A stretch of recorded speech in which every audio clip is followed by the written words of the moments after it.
فبأي آلاء ربكما تكذبان.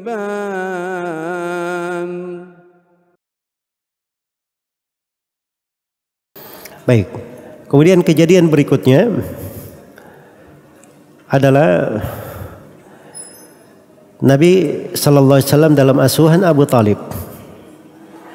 Ini yang dikatakan oleh penulis di sini rahimahullahu taala. Thumma Abu Talibin al-ammu kafal khidmatahu thumma ila asy-Syami rahal wa dhaka ba'da ami ithnaini ashar wa kana min amri bahira mashtahara. Kemudian sang paman Abu Talib menanggung pengkhidmatannya. Kemudian Abu Talib membawa beliau berihlah ke Syam.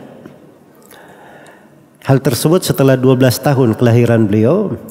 Pada perjalanan ini telah masyhur perkara rahib Bahira yang melihat beliau. Ini ada 3 pembahasan di sini ya. Penyebutan Abu Talib menanggung Nabi sallallahu alaihi wasallam. Kemudian yang ketiga rihlah Nabi berdagang bersama paman beliau ke Syam serta penyebutan usia beliau saat itu. Kemudian yang ketiga kisah rahib Bahira yang melihat Nabi sallallahu alaihi wasallam. Ini beberapa kejadian ya di dalam hal ini. Abu Talib itu namanya Abdul Uzza. Abu Talib namanya siapa?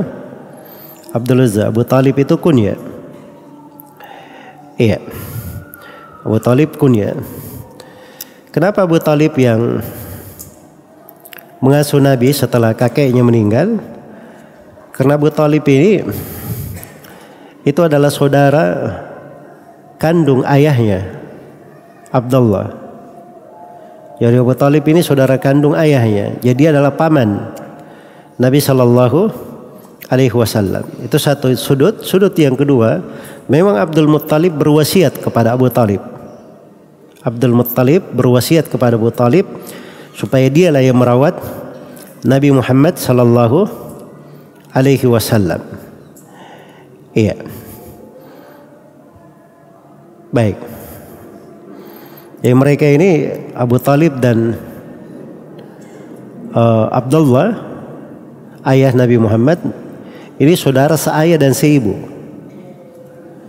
Ayah mereka Abdul Muttalib, ibu mereka juga sama. Ibunya Fatimah bintu Amr bin Aid namanya. Fatimah bintu Amr. Karena Abdul Muttalib punya beberapa istri ya. Tapi Abu Talib dan Abdullah ayah Nabi Muhammad sallallahu alaihi wasallam ini keduanya dari seorang ibu yang sama. Dari seorang ibu yang sama. Baik. Makanya dia yang paling dekat untuk merawat Nabi Muhammad sallallahu alaihi wasallam. Iya. Jadi ketika Rasulullah sallallahu alaihi wasallam dirawat oleh Abu Talib. Abu Talib ini sangat mengasihi Nabi Muhammad sallallahu alaihi wasallam. Sangat menyayanginya. Dan dimaklumi ya bagaimana pembelaan Abu Talib terhadap Nabi Muhammad sallallahu alaihi wasallam. Tapi Abu Talib ini bukan orang yang banyak hartanya. Bukan orang yang banyak hartanya. Karena itu Nabi sallallahu alaihi wasallam sendiri itu bekerja membantu pamannya. Makanya beliau pernah menjadi pengembala kambing. Iya. Dan telah syah dari Nabi sallallahu alaihi wasallam beliau bersabda, "Ma ba'atsallahu nabiyyan illa ra'al ghanam." Tidaklah Allah mengutus seorang nabi pun kecuali nabi itu pernah mengembalakan kambing. Maka para sahabat bertanya, "Ya Rasulullah, engkau juga pernah mengembala kambing?" Kata beliau, "Na'am. Kuntu ar'aha ala qaratid li ahli Makkah." Saya mengembalakan kambing sebagian penduduk Mekah dengan mengambil beberapa qirat dari mereka. Mengambil beberapa qirat dari mereka. Baik. Jadi Nabi sallallahu alaihi wasallam pernah mengembala kambing. Tapi setelah itu beliau sibuk dengan berniaga. Nah, inilah yang disebut di sini oleh penulis bahwa dia dibawa oleh pamannya kemana? Ke Syam. Iya, dibawa oleh pamannya ke Syam. Dan itu di kondisi perniagaan. Baik, jadi kesimpulannya tadi bahwa sepeninggal kakeknya Abdul Muttalib, Nabi Muhammad SAW dirawat oleh siapa? Oleh pamannya Abu Talib. Kenapa yang merawatnya Abu Talib? Ada dua alasannya tadi. Yang pertama karena wasiat Abdul Muttalib, dan yang kedua karena apa? Karena Abu Talib ini adalah saudara seayah dan seibu dengan bapaknya. Ya, saudara seayah dan seibu dengan bapaknya.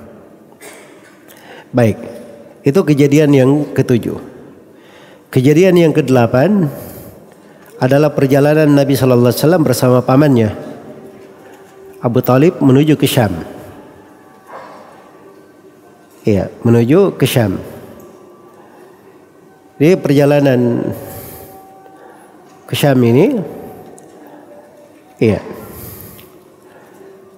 ikut Nabi Muhammad SAW di situ karena pertama Nabi Muhammad SAW ini itu sangat dekat sekali ke pamannya, sangat dekat sekali ke pamannya.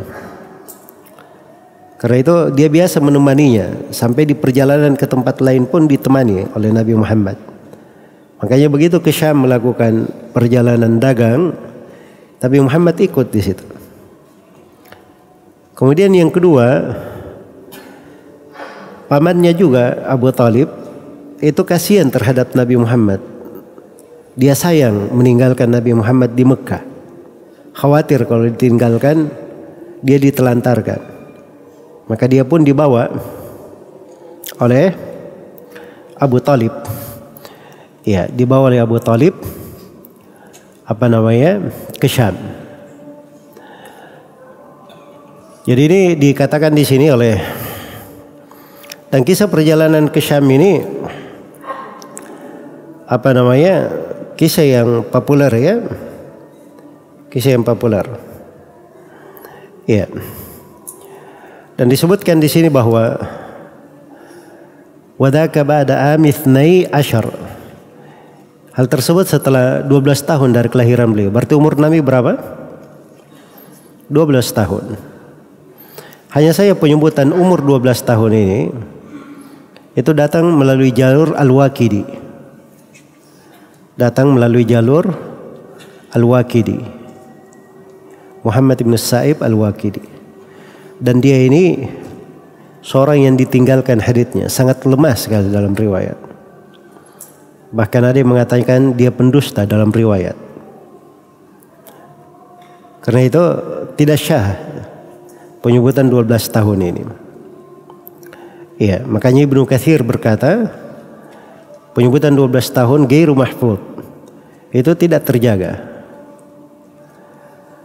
Dan As-Suhaili menghikayatkan dari sebagian ulama bahwa mereka berkata umur Nabi waktu itu adalah 9 tahun. Adalah 9 tahun. Nah ini masalah nggak terlalu rumit ya, mau 12 tahun, 9 tahun, yang penting dibawa oleh pamannya ke Syam, begitu sebenarnya ya. Itu ringkasnya kalau ini. Cuma di pembahasan ilmiah kadang seperti itu ya, ada ribet-ribet sedikit karena menjelaskan rincian dan pendapat ulama di dalam hal tersebut. Kemudian penyebutan Bahira di sini. Bahira ini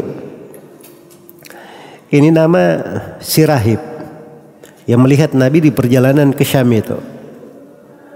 Kisahnya itu Syah, rahibnya. Tapi namanya dia Bahira, itu yang populer di buku-buku. Cuman sama dari sudut riwayat, memang datangnya dari riwayat-riwayat yang yang dipermasalahkan di tengah para ulama. Iya.